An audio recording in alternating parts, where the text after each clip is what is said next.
ആളുകളുടെ പല സ്വപ്നങ്ങളും യാഥാർത്ഥ്യമാക്കിയ സ്ഥലമാണ് ഗൾഫ്. ഇപ്പോൾ അതിനകത്ത് നാരായണൻ പറയുന്ന പോലെ നമ്മള്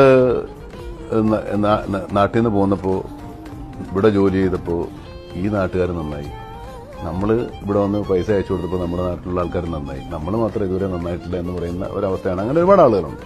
60കളിലാണ് നമുക്കത് അത് വളരെ ചെറിയ തോതിൽ വന്ന് ഒരു ചെറിയ ജോലിക്ക് പോകുന്ന ആൾക്കാരായിരിക്കും, ലേബേഴ്സ് ആയിരിക്കും. പിന്നെ കുറെ കൂടെ വിദ്യാഭ്യാസമുള്ളവർ പോയി, പിന്നെ കുറച്ചുകൂടെ സ്കില്ലുള്ളവർ പോയി.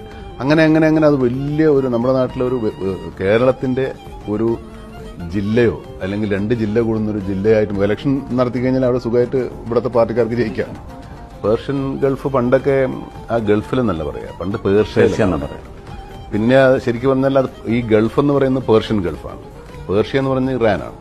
കുടുംബത്ത് ദാരിദ്ര്യമുള്ള ആൾക്കാർ, കുടുംബത്തിൽ നിന്ന് ഒരു രക്ഷ നേടാൻ നമ്മളെ കൊണ്ട് സാധിക്കുന്ന ഒരു അവസ്ഥയില്ലാത്ത ആളുകളൊക്കെ ഒരു എളുപ്പമാർഗം എന്നുള്ള നിലയിൽ നേരെ ലാഞ്ചി കയറി അതൊരു ഭാഗ്യപരീക്ഷണമാണ്. ശരിക്കും പറഞ്ഞു ശരിക്ക് ഭാഗ്യപരീക്ഷണം എന്ന് പറഞ്ഞാൽ യാതൊന്ന് പാസ്പോർട്ടില്ല, വീസ ഇല്ല, അവിടെയില്ല. ഒരുപക്ഷെ ആ കാലത്ത് നമ്മുടെ രൂപയായിരുന്നു അവിടുത്തെ ഇന്ത്യൻ റുപ്പി നാണയം.